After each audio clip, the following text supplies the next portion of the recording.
कल हम लोगों ने एचआरए पर चर्चा किया था और आज हमारी चर्चा होगी काकोरी केस पर। जैसा कि मैंने आपको कल बताया भी था, एचआरए ने हमने बताया था आपको कि एचआरए ने धन की कमी को पूरा करने के उद्देश्य से क्या किया, सरकारी खजाने को निशाना बनाया था और इसी क्रम में काकोरी केस हुआ था या काकोरी कांड हुआ था। चलिए चर्चा करते हैं काकोरी कांड पर। देखिए, काकोरी कांड या काकोरी केस कब हुआ था, तब आपको ध्यान रखना है 9 अगस्त 1925 को यह घटना हुई थी। सहारनपुर से लखनऊ जाने वाली 8 डाउन पैसेंजर जिस गाड़ी का नाम था, बताया जाता है कि इस पर कुछ सरकारी खजाना था जिसको क्रांतिकारियों ने क्या किया, काकोरी में रोका और काकोरी में रोक कर क्या की, सरकारी खजाने को लूट लिया। और इसी घटना को इतिहास में काकोरी कांड के नाम से जाना जाता है। और ये लखनऊ से करीब 30 से 35 किलोमीटर की दूरी पर आपको देखने को मिलेगा। और बताया जाता है कि इस संबंध में 29 यानी 29 क्रांतिकारियों को गिरफ्तार किया गया, जिसमें 17 को लंबी लंबी क्या दी गई, सजाएं दी गई।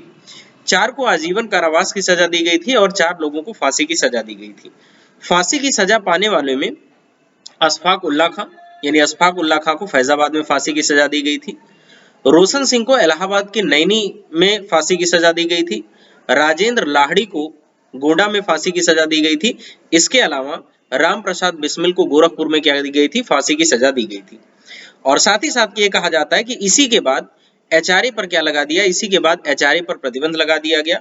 और एचआरए पर प्रतिबंध लगने के बाद भगत सिंह ने अगर हम भगत सिंह की बात करें तो भगत सिंह ने एक पार्टी बनाई जिसका नाम था नौजवान सभा। और इसी के साथ साथ एचएसआरए का भी गठन चंद्रशेखर आजाद ने किया।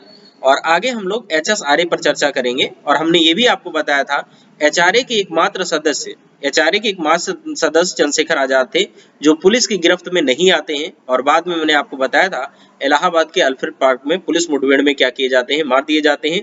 और यहाँ तक ये भी हमने चर्चा किया था आपके साथ कि 27 फरवरी 1931 को जब उनके रिवाल्वर में एक गोली बजती है तो वो क्या करते हैं, अपने आप को मार लेते हैं और इस तरह से वो शहीद हो जाते हैं। कल की जो हमारी क्लास होगी, कल की क्लास में हम लोग चर्चा करेंगे एचएसआरए पे और एचएसआरए का रिजल्ट क्या था उसके बारे में हम लोग चर्चा करेंगे। Thank you.